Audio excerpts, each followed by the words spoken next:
నేను మీ ముచ్చిక రంజిత్ కుమార్ ద్వారా నేను గత వీడియోలో ఇంతకుముందు చెప్పిన వీడియోలో యువత చెడు వ్యసనాలకు బానిస అవుతే ఎలాగ ఉంటుందో నేను చెప్పానండి. ఆ చెడు వ్యసనాల వలన వాళ్ళ ఆరోగ్యం ఇదవుతుంది, వాళ్ళ జేబులో గొల్ల అయిపోతుంది డబ్బులు. వాళ్ళు డిప్రెషన్ వెళ్ళిపోయి ఒకేసారి కుటుంబ బాధ్యతలు పెరిగేసరికి ఆత్మహత్యలు కూడా చేసుకునే పరిస్థితి ఏర్పడుతుంది అంటున్నాయండి. కాలం వెళ్ళిపోద్ది, మళ్ళీ రాదు అని చెప్పానండి. ఈ వీడియోలో ఏంటంటే మీరు చేసే పని చిన్నదైనా కానీ మీరు సంకోచించవద్దండి. ఇప్పుడు ప్రతి ఒక్కరు చెప్తారండి, ఇప్పుడు మనం చేసేది చిన్న పని చెప్పి ఆలోచిస్తారండి. ఆ యుగో ఫీలింగ్ మన దగ్గర ఉంటుంది, చూసే వాళ్ళ దగ్గర ఉండదండి. అది నేను ప్రత్యక్షంగా నేనే ఎగ్జాంపుల్ అండి. ఇది ఎందుకు చెప్తున్నానంటే మనం చేసేది చిన్న పని అయినా మనం ఆలోచించకూడదండి. మనకి ఎంత గౌరవం ఉంటుందంటే, నేను చెప్పాను కదండి, మా నాన్నగారు బతికున్న తర్వాత నాకు అంటూ కుటుంబ బాధ్యతలు అంత లైట్ తీసుకునేవాడిని. ఆ తర్వాత ఒకేసారి కుటుంబ బాధ్యతలు పెళ్ళయ్యి తర్వాత భార్య ఇద్దరు పిల్లలు వచ్చేసరికి చాలా ఇదైపోతుందండి.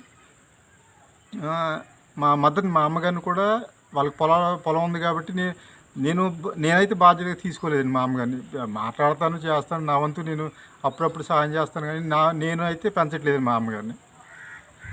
ఇక నా విషయానికి వస్తే కొన్నాళ్ళు ఈ కుటుంబ భారం మీద పడేసరికి కొన్నాళ్ళు ఇంట్లో హోటల్ పెట్టేవండి. ఇడ్లీలు అవి అది హోటల్ పెట్టి ఇడ్లీలు బజ్జీలు ఇవన్నీ అమ్ముతుంటే కొంతమంది నాకు బాధాకరం. మా మిసెస్ వాళ్ళ ఇంట్లో భార్య బాధపడేది ఏంటంటే, మన కుటుంబ సభ్యుల్లోని కొంతమంది పొట్లాలు అమ్ముకునే వాళ్ళు అని చెప్తున్నారట అని చెప్పి అంటున్నారండి. ఆ చెప్పుకొని మనం గౌరవంగా మనం ఒకరి మీద డిపెండబుల్ అవ్వలేదు, ఒకరి దగ్గర రూపాయి తీసుకోవట్లేదు, దొంగతనం చేయట్లేదు. అలాంటప్పుడు మనం ఎందుకు బాధపడాలి? అయిపోయింది హోటల్. సర్లే ఇది కష్టతరంగా ఉంటుందని చెప్పి కొన్నాళ్ళు ఎన్జిఓలో జాయిన్ అయ్యానండి. నాన్ గవర్నమెంట్ ఆర్గనైజేషన్లో ఎంప్లాయ్ కింద జాయిన్ అయ్యాను. అంటే ఇవన్నీ ఎందుకు చెప్తున్నాయంటే, నేను గవర్నమెంట్ ఉద్యోగాల ఆపర్చునిటీస్ వచ్చినాయండి, కానీ అప్పట్లో ప్రజాసేవ చేయాలి అనే కాన్సెప్ట్తో మా నాన్నగారితో పాలిటిక్స్లో ఉంటే సర్వీస్ చేస్తా ఇంకా అలా ఉండిపోయాను. ఇప్పుడు మనం ఏదైనా చేద్దామంటే లేవు ఆఫర్స్, గవర్నమెంట్ ఆఫర్, ప్రైవేట్ ఏదో ఒకటి చేయాలి కదండి. అలాగే కొన్నాళ్ళు సేంద్రియ ఎరువులు, అలాగే వ్యవసాయం, ప్రకృతి వ్యవసాయం అని చెప్పి అందులో కొన్నాళ్ళు చేశానండి. కొన్నాళ్ళు మా మిస్సెస్ కూడా వ్యవసాయ కూలి పనులకి వెళ్ళారండి కొన్నాళ్ళు. అయినా ఇవన్నీ ఎందుకు చెప్తున్నాయంటే, నేను లోకులు కాకులు అని చెప్పడానికి ఇదన్నీ చెప్తున్నాయండి. చాలామంది చెప్తున్నారండి బయట, వీళ్ళు జమీందారులు కదా ఇలాగ అయిపోయారు ఇది అని చెప్పి.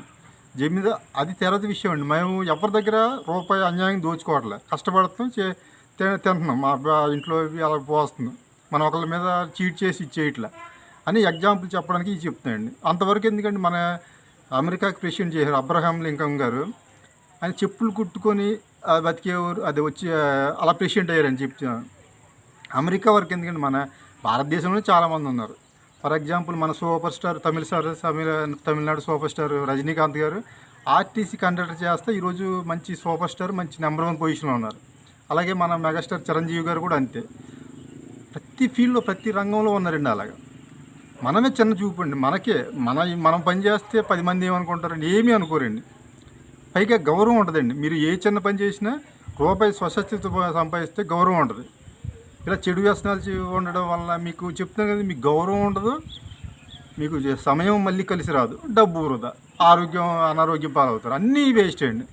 అదే మీరు ఇలాగ మొదటి నుంచి ఏదో చిన్న పని ఏదో ఒకటి చేసుకుని ఉంటే మీకు రేపు అన్న రోజు ప్రతి ఒక్కరికి కుటుంబ బాధ్యతలు వస్తాయి. అప్పుడు మీ జీవితం అనేది నల్లేరు మీద నడక కింద తయారవుద్దండి, బతుకు భారం అవ్వదు.